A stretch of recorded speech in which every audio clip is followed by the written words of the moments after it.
It is beyond a doubt that all our knowledge that begins with experience.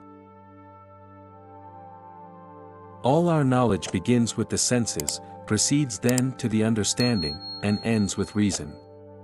There is nothing higher than reason. Our age is the age of criticism, to which everything must submit. Religion through its holiness and legislation through its majesty commonly seek to exempt themselves from it. I had to deny knowledge in order to make room for faith. Thoughts without content are empty, intuitions without concepts are blind. Two things fill the mind with ever new and increasing wonder and awe: the starry heavens above me, and the moral law within me. Morality is not properly the doctrine of how we may make ourselves happy, but how we may make ourselves worthy of happiness.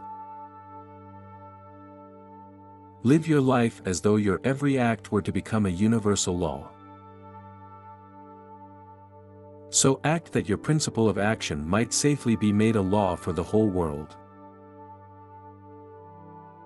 Have patience a while, slanders are not long-lived. Truth is the child of time, ere long she shall appear to vindicate thee. Man must be disciplined, for he is by nature raw and wild.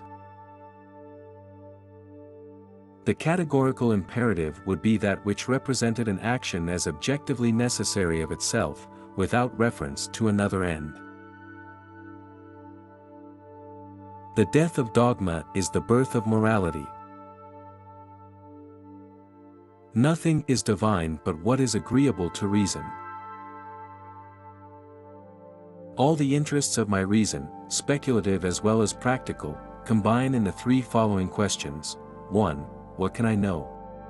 2. What ought I to do? 3. What may I hope? The only objects of practical reason are therefore those of good and evil. Happiness is not an ideal of reason, but of imagination. Experience without theory is blind, but theory without experience is mere intellectual play. Morality is not the doctrine of how we may make ourselves happy, but how we may make ourselves worthy of happiness. Act in such a way that you treat humanity, whether in your own person or in the person of any other, never merely as a means to an end, but always at the same time as an end. In law, a man is guilty when he violates the rights of others. In ethics, he is guilty if he only thinks of doing so.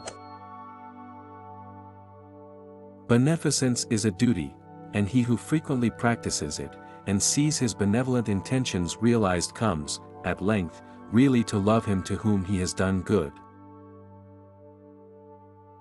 He who is cruel to animals becomes hard also in his dealings with men.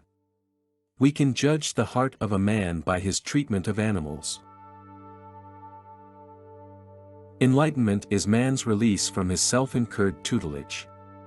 Tutelage is man's inability to make use of his understanding without direction from another. Have courage to use your own reason.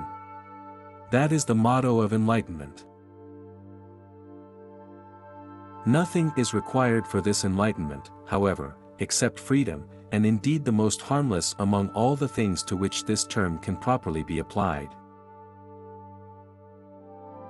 We are not rich by what we possess but by what we can do without. Out of timber so crooked as that from which man is made nothing entirely straight can be carved. But only one who is himself enlightened, is not afraid of shadows, and has a numerous and well-disciplined army to assure public peace, can say, argue as much as you will, and about what you will, only obey. For peace to reign on earth, humans must evolve into new beings who have learned to see the whole first. An action, to have moral worth, must be done from duty.